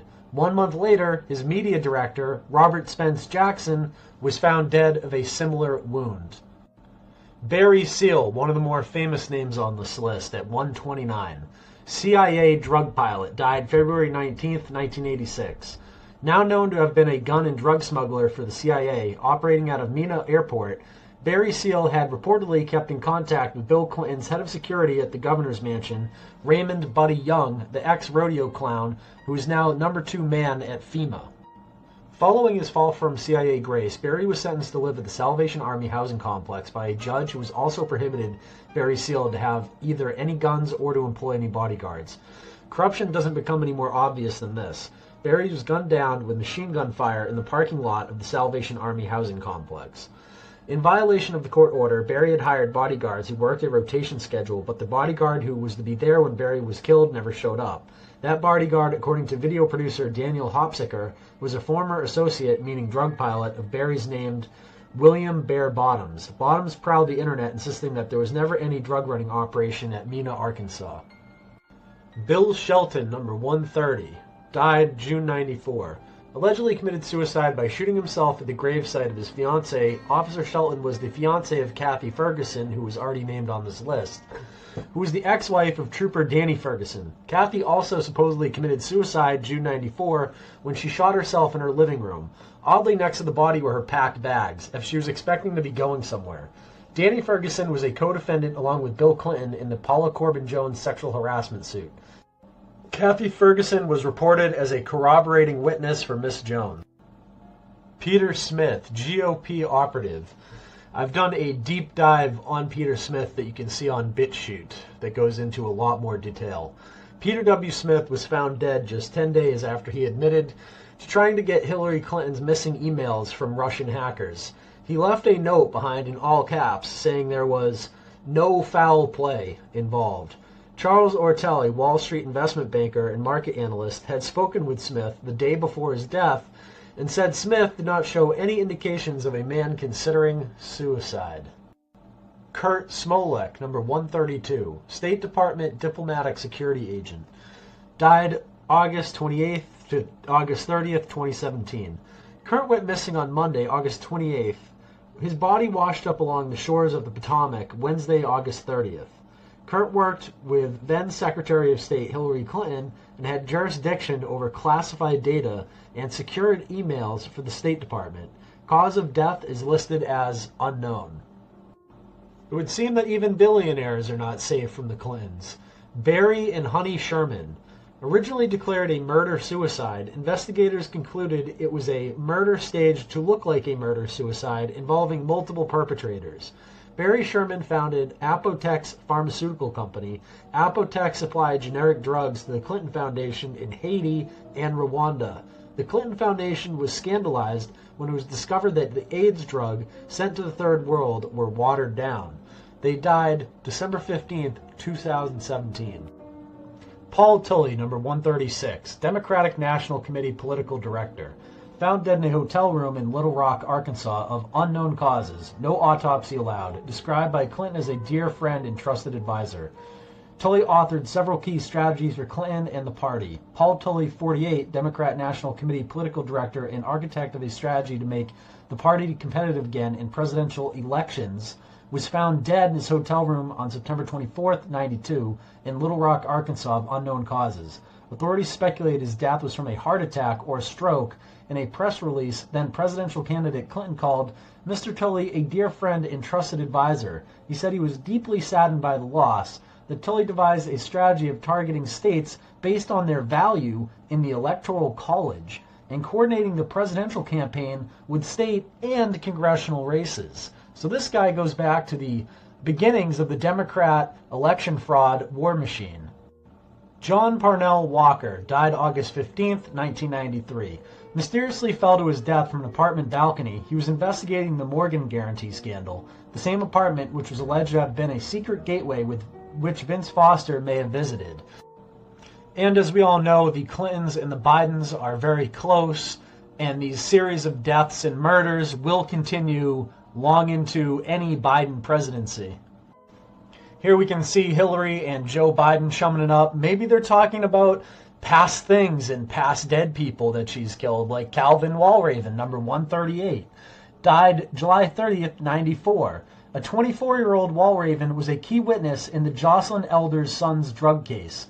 10 days after Elder's son was convicted of trafficking in cocaine, Walraven was found dead in his apartment with a gunshot blast to the head. Tim Hover, a Little Rock police spokesman, said no foul play was suspected. And here you can see Hillary is still laughing it up with Biden about this. Maynard Webb, Mena airport witness, died late 94. Maynard Webb had stumbled on several aircraft whose tail numbers were being changed on a regular basis. Was about to go public when he walked headfirst into a spinning propeller. Russell Welch, number 140 on this list, was infected with military-grade anthrax September 21st, 1991, after reporting on the Mena drug smuggling operation. Alan G. Witcher, number 141 on this list, died April 19th, 1995. He oversaw Clinton's Secret Service detail. In October 94, Witcher was transferred to the Secret Service field office in the Murrah building in Oklahoma City. Whatever warning was given to the BATF agents in that building did not reach Alan Witcher, whom died in the bomb blast. Barrington J. Wisenant Jr., federal prosecutor involved in the investigation of voter fraud connected to the DNC, May 24, 2017. Barrington J. Wisenant Jr. was discovered in the water by a passerby on Hollywood Beach in Debbie Wasserman Schultz Congressional District, Broward County, Florida, one of the most evil districts in the entire country. His death bears striking similarities to the death of murdered DNC whistleblower Seth Rich. The prosecutor had been shot in the head, according to police, and he had all of his personal effects on him when he was discovered, which rules out the likelihood of a robbery. Wisenant worked for the U.S. Attorney's Office in Miami in its Major Crimes Unit. He was investigating a mail theft case involving voter fraud involving the destruction of Republican absentee ballots. Sound familiar? Sound like something that we might want to take a look back at? You know, voter fraud involving the destruction of Republican absentee ballots and mail theft. Sound like 2020 to anybody? Paul Witcher, Washington attorney investigating gun running out of Mena, Arkansas, died June 22, 93. Found dead on a toilet in his Washington apartment. No cause of death was ever reported by the coroner. At the time of his death, he was investigating connections between the October surprise during the 1980 federal election campaign and drug and gun running out of Mena, Arkansas, as well as the BATF assault on Waco, Texas Branch Davidians. Was planning on producing a television documentary on his findings. He had delivered a 105-page affidavit to Janet Reno detailing evidence he had collected regarding the drug operation at Mena just 3 weeks before his death. Ed Willie, real estate attorney, Clinton fundraiser, died November 93. Died of a shotgun blast to the head. Body found deep in the woods of Virginia. Ruled a suicide. No note was found. Died on the same day his wife, pictured here, was sexually assaulted in the White House by Bill Clinton. Intimately involved in several Clinton fundraising events. Gareth Williams might take the cake for the oddest way to die in the Clinton body count list. He was an MI6 agent. Died August 16, 2010. Gareth Williams, an MI6 spy who worked both sides of the Atlantic, engaged in some unauthorized hacking by breaking into Bill Clinton's database of friends and connections, ostensibly to give to a friend in the media. This breach caused a diplomatic nightmare for MI6 new director, Sir John Sowers. Gareth was found naked, padlocked into a sports bag in his own bathtub. No fingerprints, palm prints, footprints, or traces of Williams' DNA were found at the scene. The key to the padlock was inside the bag, underneath his body. As usual, declared a suicide. The sheer absurdity of this claim provoked a public uproar, and the promoters of the suicide theory even went so far as to try to demonstrate how Williams could have inserted himself into the bag. But even this charade failed to convince anyone, and the police were finally forced to acknowledge Williams' murder, even to the point of admitting they had two suspects in the crime, who, of course, were never arrested. John Augustus Wilson, former Washington, D.C. council member. Wilson claimed to have info on Whitewater, a political controversy that began with the real estate dealings of Bill and Hillary Clinton and their associates. Jim and Susan McDougal in the Whitewater Development Corporation, a failed business venture in the 70s, 80s, and was willing to talk. He was found hanged, and of course it was declared a suicide. Theodore Williams Jr., Betty Curry, pictured here's brother, died December 16, 97. A passing car hit the brother of Presidential Secretary Betty Curry after his own car had somehow run off the road. Bill Clinton called Monica Lewinsky at 2 a.m. the next morning to tell her the death and alert Monica that her name appeared on the Paula Jones witness list. Betty's brother had also been beaten shortly before Betty testified in a previous manner. Steve Willis, Robert Williams, Conway LeBleu, Todd McKeon, Clinton bodyguards, 93. Executed by gunfire in Waco, Texas assault on Branch Davidians. All four were examined by a private doctor and died from nearly identical wounds to the left temple. The so-called execution style. According to Linda Thompson, videotapes and other evidence indicates that none died from guns fired by Branch Davidians. In his address to the employees of the Treasury Department in the cash room on March 18, 93, Clinton said, "My prayers, and I'm sure yours are still with the families of all four of the alcohol, tobacco, and firearm agents who were killed in Waco, Todd McKeon and Conley LeBleu of New Orleans, Steve Willis of Houston, and Robert Williams from my hometown of Little Rock. 3 of those 4 were assigned to my security during the course of the primary or general election. However, the Little Rock, Arkansas office of the ATF confirmed that all 4 had at one point been bodyguards for Bill Clinton. 3 while he was campaigning for president, and while he had been governor of Arkansas. In the videotape by the American Justice Federation, Waco 2, The Big Lie Continues, Linda Thompson demonstrates that 15 shots were fired from 6 separate weapons into and out of the room into which 3 of the 4 agents had entered through a window. 4 of these shots were fired from an overhead helicopter. An agent outside the window firing an MP5 submachine gun, who also threw in a concussion grenade, fired at least 2 shots into the room. In the autopsies of these agents, 3 had virtually identical wounds to the left temple that exited through the rear of the head. execution style. A private physician treated all 4. Barbara Wise, Commerce Department staffer, 96. As the scandals continued to swirl around the John Huang, one of the Huang's businesses, Barbara Wise was found dead in her locked office on the 4th floor of the Department of Commerce, partially nude, by one report completely nude, and covered with bruises. No cause of death has ever been announced, even though an autopsy was conducted prior to the next of kin being notified. Calls to the D.C. pathologist, Dr. Jardimel, have gotten an assurance that the bruises were not from being beaten, but nothing else. Despite claims of ongoing illness, no record of a hospital visit in the months leading up to her death has surfaced. Oddly enough, following the discovery of her body, Bill Clinton made an unscheduled return to the White House from Camp David, claiming he needed a book of poetry in order to complete his inauguration speech. Richard Winters, suspect in the deaths of Ives and Henry.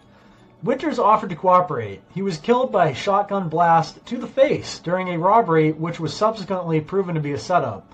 Dan Harmon, the prosecutor who Winters reportedly made the offer to, was implicated in the Kevin Ives deaths and was jailed for running his office as a criminal enterprise to extort narcotics and cash. Proof that elements of Arkansas law enforcement were corrupted by drugs during Clinton's tenure as governor, and this is also proof that all you need to protect yourself is a shotgun, right, Biden? If you want to protect yourself, get a double-barrel shotgun, have the shells, a 12-gauge shotgun. Terrence Hickey, number 154, died May 8, 96. He was the first officer to arrive at the Murrah building following the Oklahoma City bombing. Terrence Hickey had collected together a vast amount of hard data on the bombing of the Murrah building. Terrence Hickey's patrol car was found abandoned along a dirt road, the front seat covered with blood. Officer Hickey himself was found a short distance away with 11 cut wounds on both arms and 2 in his throat, plus a gunshot wound through the head. No gun was ever found, and the death was declared a suicide. His material on the Oklahoma City bombing was never found following his death. His life had been threatened previous to his murder. Even well into the Trump administration, the Clintons and the Democrats are still wiping people out. 2 former state senators found dead in Arkansas and Oklahoma within days. Senator Linda Collins Smith and Senator Jonathan Nichols, as these strange deaths just continue to pile up. And then shortly after their deaths, you have Lola Gulamova, U.S. Department official, killed in murder-suicide in Washington, D.C., and this was just shortly after, as AK states, what the F is going on? 2 politicians dead in neighboring states, Arkansas and Oklahoma, and now this. 2 more deaths are Chinese-American socialite Lili Luo and her newborn baby, or 5-month-old, both plunging off her apartment balcony. Chinese-American socialite, who once rubbed the elbows with Hillary Clinton, plunged naked from her penthouse in Hong Kong while holding her 5-month-old in her arms, leaving them both dead, according to the reports. Number 160, Kate Spade, a famous designer who had worked with the Clinton Foundation and the No Ceilings Initiative and did work in Haiti for Hillary Clinton. She was found hung up in her apartment by a red scarf on June 5, 2018. Her husband posted multiple strange photos of her before her death. Paul Walker, the famous actor from the Fast and the Furious films, is number 161. November 30th, 2013, his car hit a tree and caught fire. The video, however, looks more like an explosion. Paul was set to come forward, exposing the Clinton Foundation crimes against children in Haiti. He discovered this through his charity work. Paul also famously starred in the film The Skulls, which depicts Skull and Bones, a very real secret society, and one of the types of secret societies that the Clintons would be beholden to. John and Carole Palladino, July 7, 2018, their home in New Jersey suddenly exploded in a massive blast that shook the entire neighborhood. They were set to testify against Hillary the week following their deaths. The court case against Hillary was about price gouging on medicine. Sticky, number 164. Eli is the nephew of Congressman Jim Jordan. He was killed in a car wreck on July 5, 2018. This is after Jim gave Rosenstein a 7-day deadline before impeachment. Eli was killed on the 7th day of this deadline. Jordan is a target of the deep state Clinton cabal. Lara Prijocto, last seen live July 10th, 2018. She, quote, fell 27 stories down a trash chute into a compactor where she was found. Her husband, David Slackett, works with Big Pharma, Soros, and Clinton. She may have had knowledge of prescription price gouging under Clinton. Richard Cousins, CEO of Clinton-linked Compass Group. He helped to build the Clinton Presidential Library in Little Rock, Arkansas. His son, Will, worked for Open Britain, a group funded by Soros. Both died in a plane crash, the same day as Bruce Steinberg, January 1st, 2018. Anthony Bourdain, CNN host of Parts Unknown and renowned chef/traveler. He was shedding light on Pedogate, an Armenian genocide, in a newer episode of his show. On June 8, 2018, he was found hung in his hotel room in France. Many suspect he was murdered. Also, more information was discovered in that photo with him and Obama in a Pedogate 2020 documentary film by Mouthy Buddha, which you can see on BitChute. Chris Cornell is a rabbit hole within a rabbit hole in this series. I've done multiple videos on Chris Cornell's murder and the people that were involved.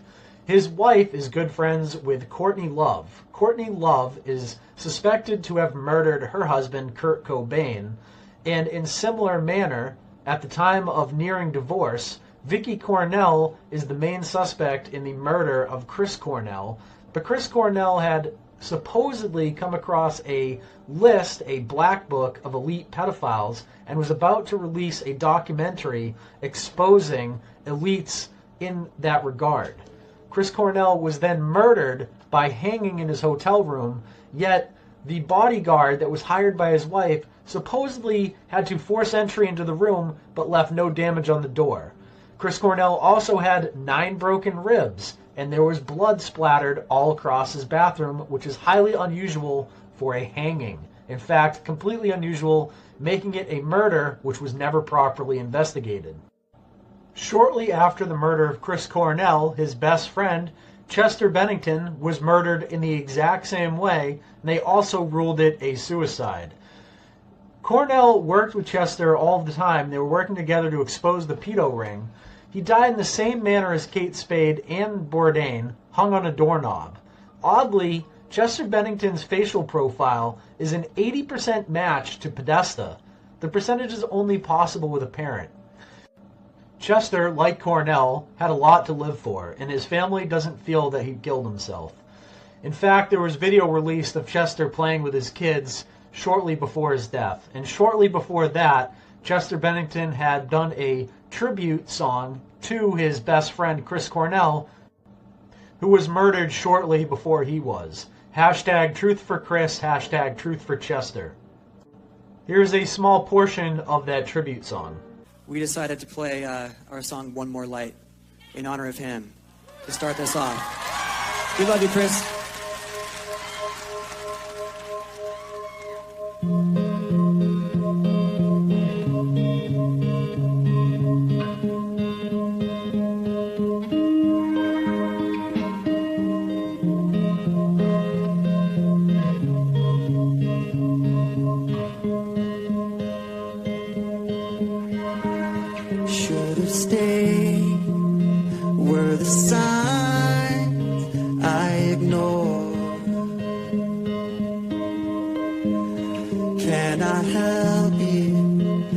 To her anymore. We saw brilliance when the world was asleep. There are things that we can have but can't keep. If they say, who cares if one more light goes out in the sky of a million stars? It flickers, flickers. Who cares when someone's time runs out? If a moment is all we are, or quicker, quicker. There are many names that you could potentially add to this list at 170 plus. Another congressman dies, second one in 3 days. One was 41, the other was 42. There are new deaths all the time that are constantly occurring, and none of these deaths have passed what is known as the statute of limitations, meaning the Clintons could be brought up for any of these murders at any time if people were to bring evidence or if the FBI were to ever actually do anything. All that is necessary for the triumph of evil is that good men do nothing. And Hillary Clinton and her ilk are counting on them being able to keep this list of people silent and to be able to keep all the evidence about themselves silent, which is why you saw so many witnesses on this list. All you need to do is go and make people aware by sharing, by hitting like, and spreading this information as far as you possibly can. Thank you for watching, and remember, all that you have to do is something for evil to be vanquished. When I whet my flashing sword, and my hand takes hold on judgment, I will take vengeance upon mine enemies, and I will repay those who hate me. O Lord, raise me to thy right hand and count me among thy saints. And I am reminded on this holy day of the sad story of Kitty Genovese.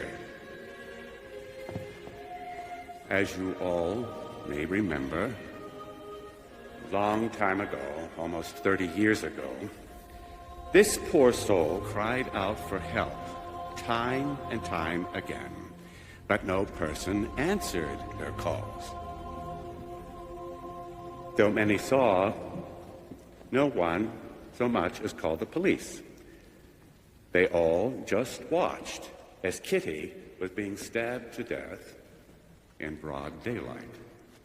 They watched as her assailant walked away. Now, we must all fear evil men. But there is another kind of evil which we must fear most, and that is the indifference of good men.